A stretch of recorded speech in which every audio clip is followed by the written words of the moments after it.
ڕۆشنی بەلێشاوی پەنابەران لە خۆرهەڵاتی ناوەڕاست و باکووری ئەفریقاوە بۆ وڵاتانی ئەوروپا درێژەی هەیە و حکوومەتی هەنگاریا هۆشداریدایە کۆچبەران کە چیتر ژیانی خۆیان بۆ چارەنووسێکی نادیار نەخەنە مەترسیەوە. دوای ئەوەی هێزەکانی پۆلیسی هەنگاریا ڕێگەیان لە نزیکەی 2000 کۆچبەر گرت بە شەمەندەفەر بچنە نەمسا و ئەڵمانیاوە، سەر لە نوێ سەدان پەنابەر لە دەرەوەی وێزگە سەرەکیەکانی شەمەندەفەر لە بۆ دابێسی پایتەختی هەنگاریا خۆپیشاندانیان ئەنجامدایەوە کە زۆربەیان سووری و عێراقی و ئەفغانی بوون.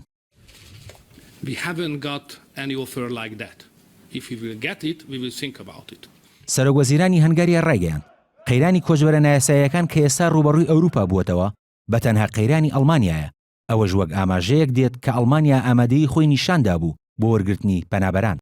ڤیکتۆر ئۆربان سەرۆکوەزیرانی هەنگاریا کە بەوە ناسراوە سیاسەتی دژ بە کۆچبەران پەیڕەو دەکات، هۆشداریدایە کۆچبەران کە ژیانی خۆیان و منداڵەکانیان نەخەنە مەترسیەوە بۆ گەشتن بە ئەوروپا کە ژیان تیایدا بەو شێوەیە نییە کە ئەوان پێشبینی دەکەن.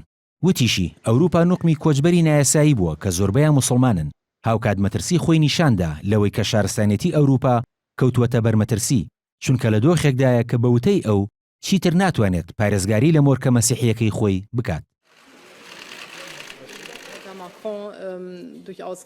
لە بەرامبەردا ئەنگێلا مێرکەڵ ڕاوێژکاری ئەڵمانیا لێدوانەکانی سەرۆکوەزیرانی هەنگاریای ڕەت کردەوە و تەکیدی کردەوە وڵاتەکەی ئەوە دەکات کە لە ڕووی یاسایی و ئەخلاقیەوە بە پێویستی دەزانێت.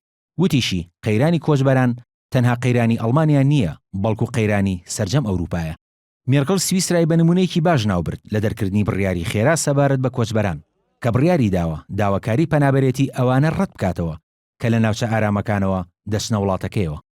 لەلایەکی ترەوە نەبیل عەرەبی ئەمینداری گشتی کۆمکاری وڵاتانی عەرەبی لەبارەی کۆچی هاوڵاتیانی سووریاوە ڕایگەیاند چارەسەرکردنی قەیرانی کۆچبەران لە تواناکانی ئەوان گەورەترە و نیگەرانی خۆشی نیشاندا لەو نەهامەتیانەی ڕوبەڕووی هاوڵاتیانی سووریا بوونەتەوە. هاوکات ماریا زاخاروەفا وتەبێژی وەزارەتی دەرەوەی رووسیا داوای لە یەکێتی ئەوروپا کرد قەیرانی کۆچبەران کۆنتڕۆڵ بکات و ڕەچاوی مافەکانیان بکات. ئامادەی تەواوی وڵاتەکەشی نیشاندا بۆ هاوکاریکردنی ئەوروپا لە چارەسەرکردنی قەیرانی کۆچبەرە سووریەکان.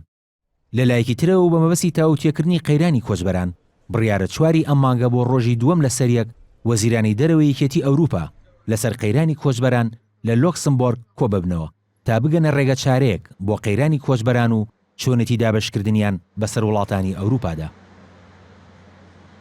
ئەمڕۆژ تەرمی ئایلان و دایک و برایەکی کە بەخنکانیان لە کەناری دەریای ئێجە لە تورکیا ویژدانی هەموو جیهانیان هەژاند گەیەندرانەوە شاری کۆبانێ و بە خاک سپێردران. بەوەش کۆتایی بە یەکێک لە چیرۆکە دڵتەزیێنەکان هات کە سەرەتاکەی بە هیوای گەیشتن بە ژیانێکی نوێ دەستی پێکردو کۆتاییەکەیشی مەرگ بوو لە دەریادا. کاروان شێخ موحسین NRT